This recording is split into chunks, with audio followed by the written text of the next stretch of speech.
exactly is a hypnotic session? And why has it captured the minds and imaginations of a generation of ghost hunters and detectives alike? Lieutenant Niffles has some ideas. Okay, so I only ever saw Charleenkaw do this a couple times, but it's like, imagine if you're electrocuted, but you're in a bathtub of jello. But instead of dying, you go on a vacation. But it's a vacation with every person in the history of the world who's ever died. It's kind of terrifying, but at the same time, it's super relaxing. It's kind of like going on a ride, but the ride is a pit of deadly, deadly hyenas. Got it? Clearly, there is more to a hypnotic session than Lieutenant Niffles is letting on. And our cameras were there this time to capture this rare activity, to share with the world.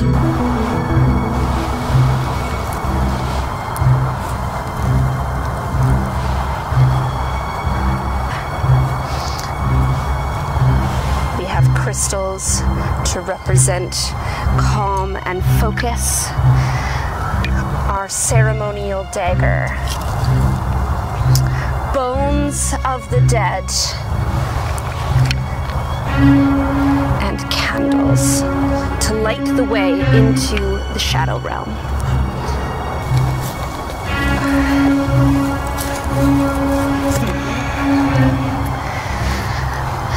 With this symbolism and the energy that we bring into this circle, follow my lead. We cast this circle and banish all evil. We cast this circle and invoke the spirit of Betty Chameleon. Spirit. Spirit of Betty Chameleon. Betty Chameleon. We drink of this symbolic blood.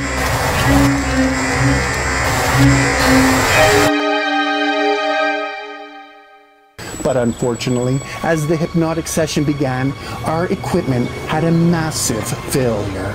As is the tradition with all electrical devices in proximity to one of Beetrice and Charleenkaw's unorthodox hypnotic sessions.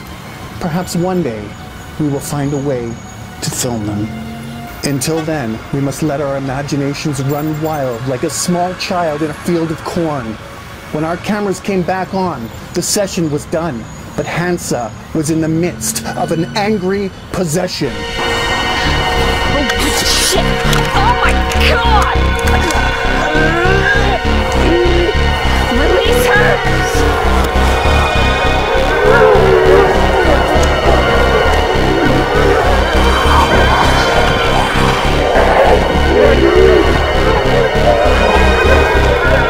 Let her go!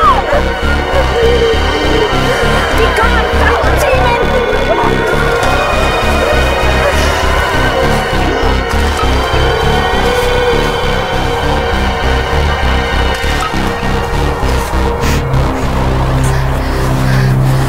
It's never happened before. What do we do? What just happened? Do we shoot her? No, This final clue was chillingly close. The hypnotic session at the crime scene went well. I was connected to the spirit world in such a way where I could be within the realm of unconsciousness space between our world and that of the mystical plane of existence that connects the mythical beasts of legends and the things that bind our universe together.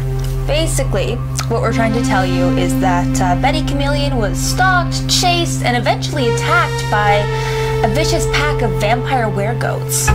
Weregoats? It's obvious if you know how to live within the cells of reality. Do you have an explanation for what happened to Hansa? How come she was so negatively affected by the hypnotic session? This interview is over. We're done. Look, I don't claim to know what these ladies are doing. Their methods are unorthodox according to polite society, but generally they get the results. I don't know what happened to Hansa, and we didn't have any contact information for next of kin or any family member. Any part of the case I don't know, I just throw in the bin like anything else I don't understand. Look, if you were Betty Chameleon's grandfather, you'd expect us to do everything in our power as well. Look, I'm not the monster here. The real monsters are the vampire weregoats. 3 days later, Hansa is found by Beetrice and Charleenkaw near the river. From her appearance and behavior, she has suffered a complete mental break from reality and has been putting together what pieces of her existence she could extract from the thick mud of her memories. Hansa, wake up. Wake up. It's better. I'm gonna get you up. Come on.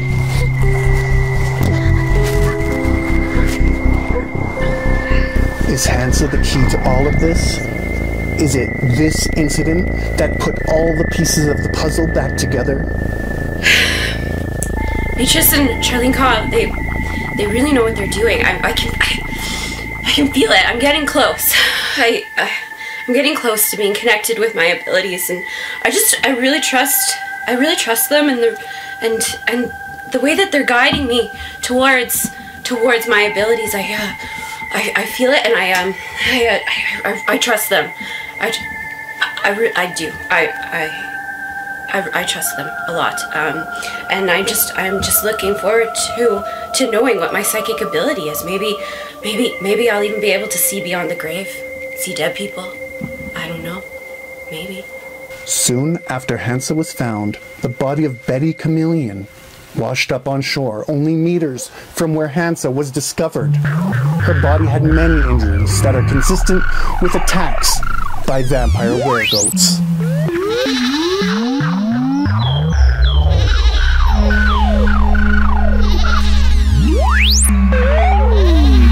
So basically, this whole ordeal, the hypnotic session, Hansa running away and coming back and everything, is why we recovered the body of Ms. Chameleon.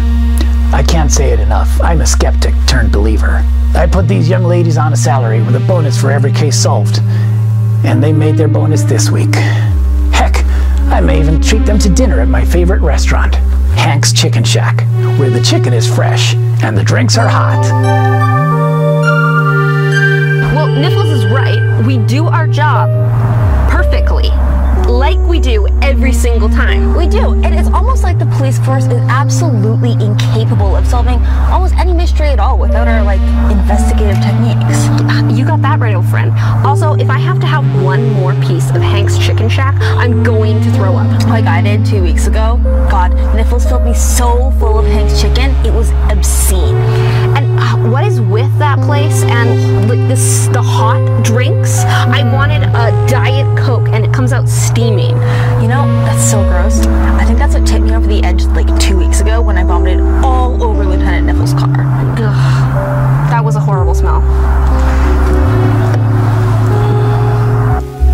Psychic powers, hypnotic session, possessions, and justice. Do all these things go together? Is it morally irresponsible to tamper with the forces beyond our understanding? Or does that old adage still hold true? When there are answers to be sought, do not tread lightly on the graves of our enemies. Just use the powers in your head to expand the houses of the damned. Thank you for watching Hypnotic Sessions. I was Douglas Weisberg. See you next time.